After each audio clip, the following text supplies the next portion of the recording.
In a village where miracles were rare and magic was feared, there lived a woman named Nia who dared to make a deal with the river goddess, but her desperate wish for children came with a price that would change her village forever. In a serene African village, where the morning sun painted the sky in vibrant hues of orange and pink, lived a woman named Nia and her devoted husband. Their love story was one of unwavering faith and deep commitment, yet it was shadowed by a profound sadness that had haunted them for years. They remained childless despite their desperate desire for a family. Year after year, Nia's hopes would rise with each pregnancy, only to be dashed weeks later as miscarriage after miscarriage left her heart in pieces. Whispers began to spread through the village like wind through tall grass. Her husband's family, their patience wearing thin, urged him to take another wife.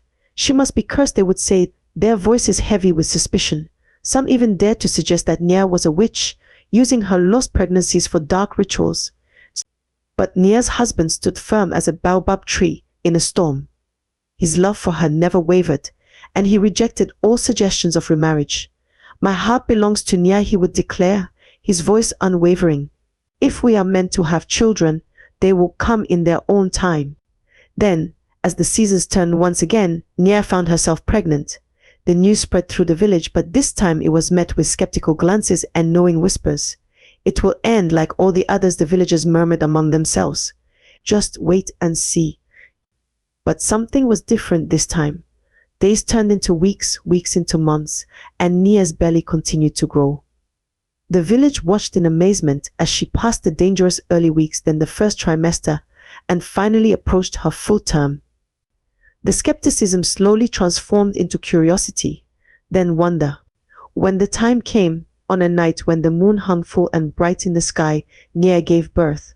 But the greatest miracle wasn't just that she had finally carried a pregnancy to term. She had given birth to twins, something never before seen in their village.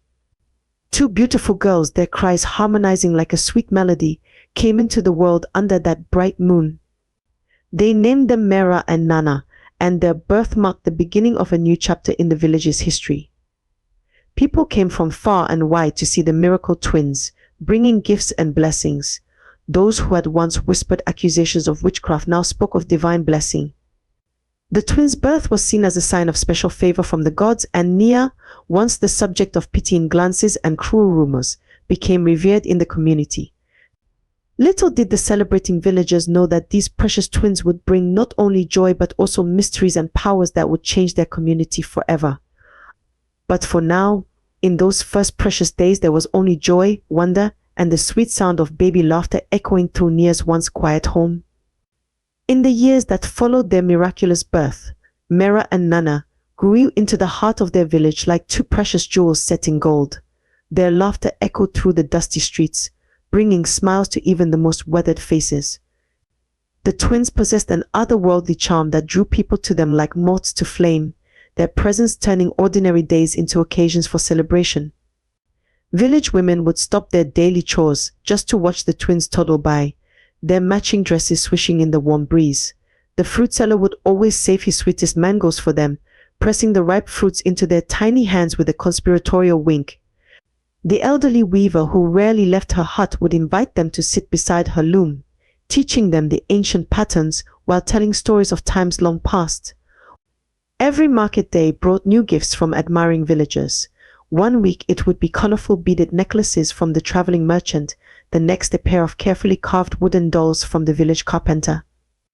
The twins' home gradually filled with these tokens of affection: bright fabrics, sweet treats, tiny sandals, and intricate toys. Their mother Nia would sometimes shake her head in wonder at the abundance of love showered upon her daughters. Amanda, the respected trader known throughout 3 villages, took a particular shine to the girls. She would often take them with her on short trips to neighboring markets, proud to show off the miracle twins who had blessed their village. The girls would return home with exciting tales of their adventures and pockets full of treats, their eyes sparkling with the joy of discovery. Even the village chief, a stern man not known for his softness, would break into a broad smile at the sight of them. He declared that any celebration in the village would be incomplete without the twins' presence, and so they became fixtures at every naming ceremony, harvest festival, and wedding. Their very presence was considered a blessing, as if they carried with them a spark of divine favor that could be shared simply by being near them. As the seasons passed, Mera and Nana grew more beautiful and charming with each passing day. They moved through the village like twin sunbeams, bringing warmth and light wherever they went. People said that crops grew better in the fields they passed, that water tasted sweeter from wells they visited, that even the village goats gave more milk when the twins stopped to pet them. But beneath the surface of this idyllic childhood, something extraordinary was brewing. The twins' supernatural charm was just the beginning, a mere hint of the remarkable powers that lay dormant within them. Like a storm gathering on the horizon, their true nature would soon reveal itself, transforming their beloved status in ways no one could have predicted.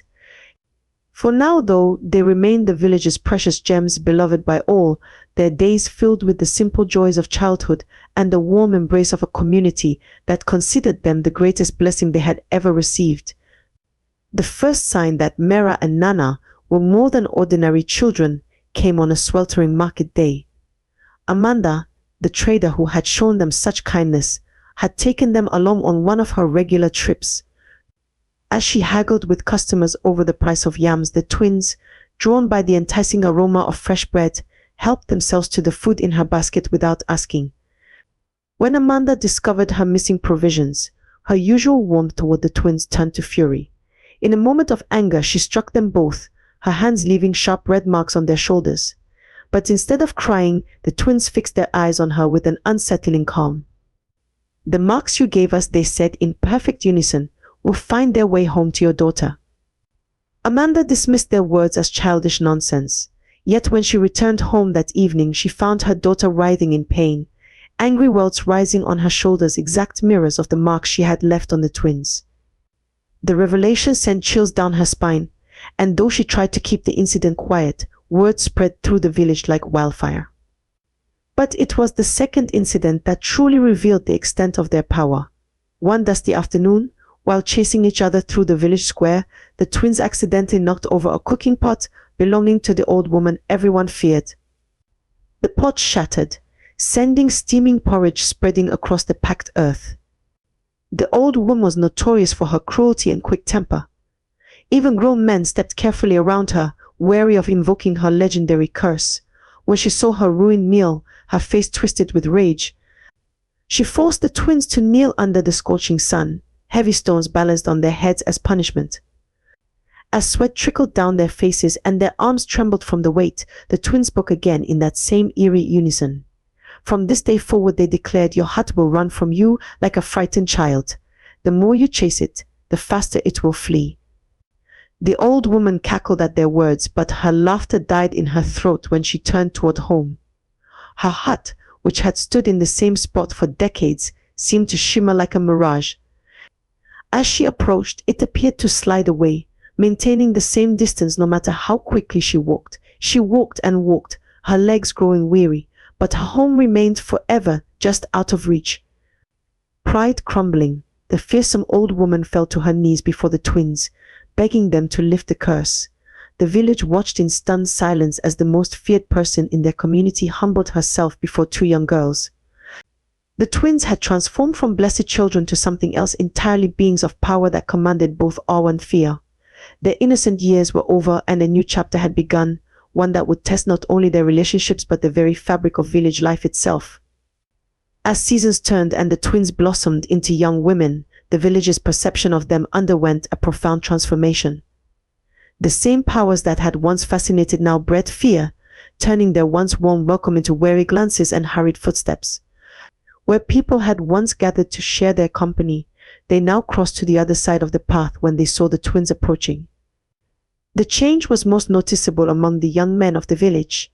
When Mera and Nana reached the age where other girls began receiving shy smiles and careful courtship, they found themselves alone. Young men who might have been drawn to their beauty kept their distance, their fear of the twins' mysterious powers overshadowing any romantic inclinations. During evening gatherings, when other young women danced and laughed with potential suitors, Mera and Nana sat apart, their isolation as visible as a shadow at noon. Their childhood friends, once so eager to share secrets and games, now made excuses to avoid them. "My mother needs help with the cooking," they would say, or "I must tend to the goats," their eyes never quite meeting those of the twins. The laughter that had once followed the twins through the village was replaced by whispered conversations that fell silent as they approached. Even simple daily activities became exercises in loneliness.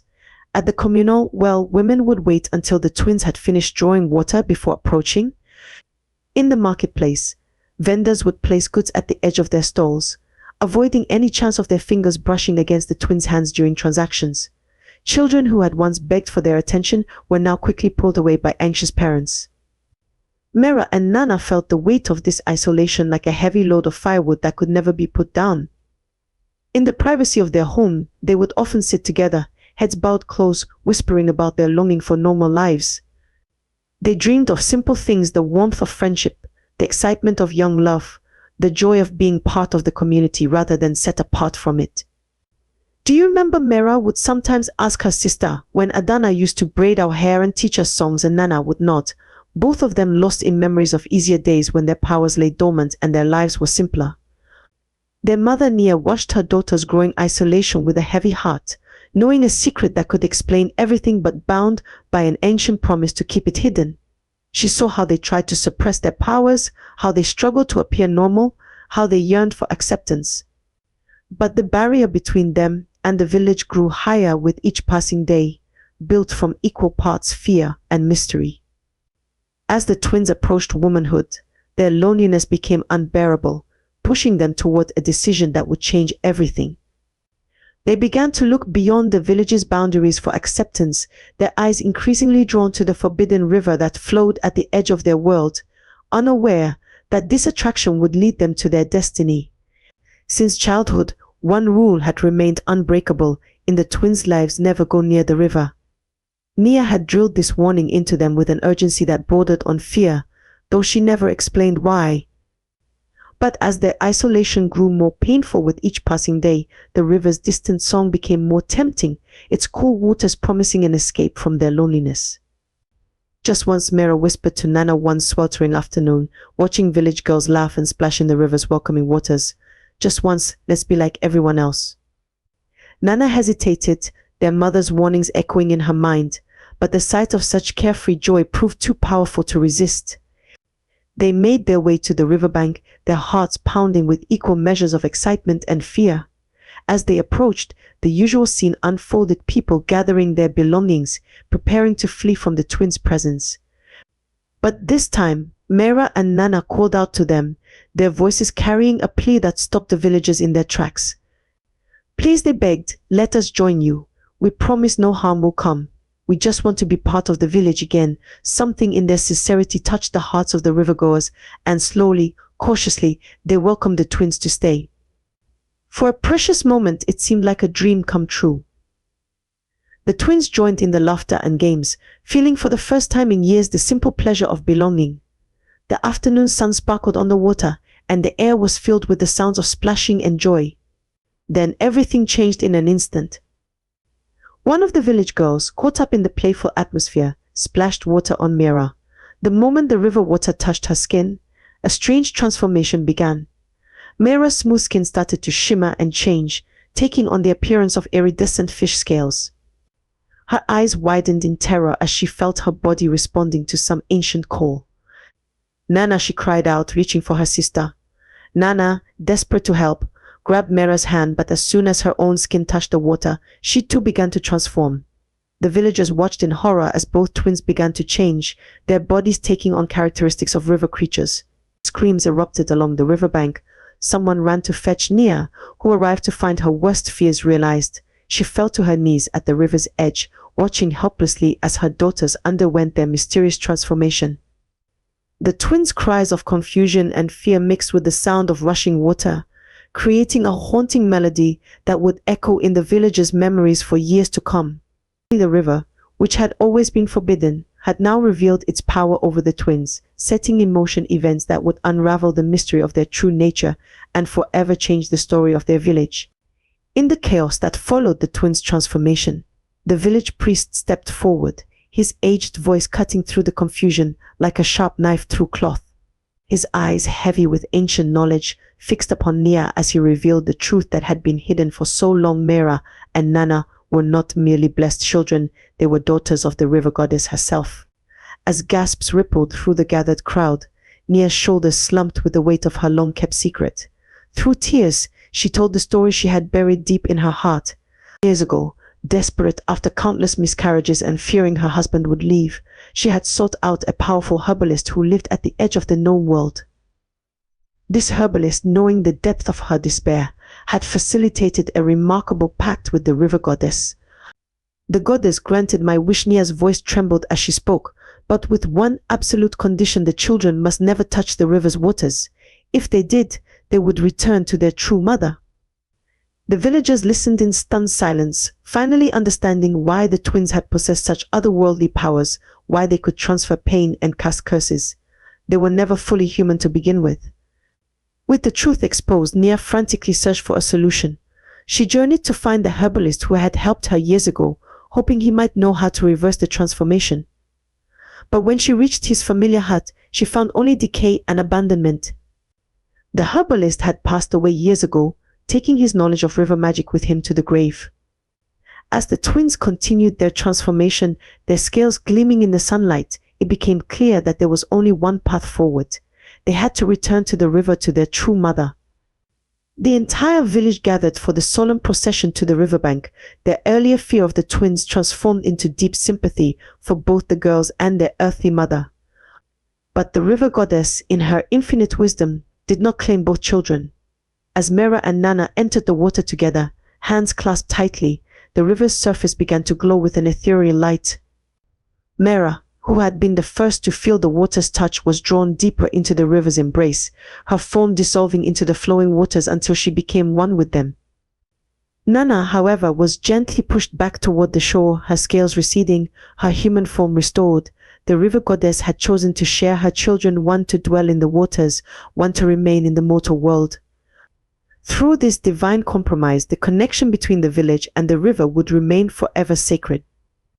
As Nia embraced her remaining daughter on the riverbank, they could feel Mera's presence in the river's gentle ripples. She wasn't lost to them, but transformed the guardian spirit of the waters that had given her life twice over. The village had gained not just a story to tell future generations, but a living reminder of the mysterious forces that shaped their world. In the years that followed, Nia and Nana built a new life around their transformed reality. Each morning, they would visit the river together, bringing small offerings and sharing their thoughts with Mera, whose presence they could feel in the gentle rippling of the waters. Sometimes, when the sun hit the river just right, they could see flashes of scales beneath the surface, a reminder that Mera was still with them, just in a different form. The villagers who had once feared the twins' powers now understood the true nature of the magic that had lived among them. The river became a sacred place, not just a source of water and fish, but a symbol of the divine touching their mortal world. Children were taught to approach it with respect, and the story of the twins became a cornerstone of village wisdom. Nana, though no longer possessing her supernatural powers, carried a quiet dignity that commanded its own kind of respect. The young men who had once avoided her out of fear now approached with reverence, seeing in her eyes the depth of one who had walked between two worlds. She eventually married, and her children grew up knowing they had an aunt who was both river and woman, goddess and sister. Nia found peace in an unexpected way. Her desperate attempt to force destiny had taught her the importance of divine timing. The gods give us what we need, she would tell young women struggling with similar burdens, but they give it in their own time, not ours. Her story became a powerful reminder that patience, even in the face of heartbreak, could lead to unexpected blessings. The village itself was transformed by the experience. The revelation that they had hosted children of a river goddess made them more open to the mysteries of the world. They learned that what appears as a curse might be a blessing in disguise, and that fear of the unknown often blinds us to the beauty of divine gifts. On quiet evenings, when the sun painted the river in shades of gold and purple, old women would gather the children to tell the tale of the magical twins. They spoke of how Nia's desperate wish had been granted, but not in the way she had imagined. They told of how secrets, no matter how well kept, eventually find their way to the surface like bubbles in a stream. They shared the wisdom that every soul must eventually return to its true nature, just as Mera had returned to the river. The story carried many lessons about the power of maternal love, both human and divine, about the importance of accepting one's true nature, about the consequences of trying to bend the natural order to our will. But perhaps the most powerful message was about the interconnectedness of all things, how the human and the divine, the mundane and the magical, were all part of the same great tapestry. And sometimes, on very special nights, those who listened carefully could hear two voices laughing in the river song, Mera and Nana, still together, though living in different worlds.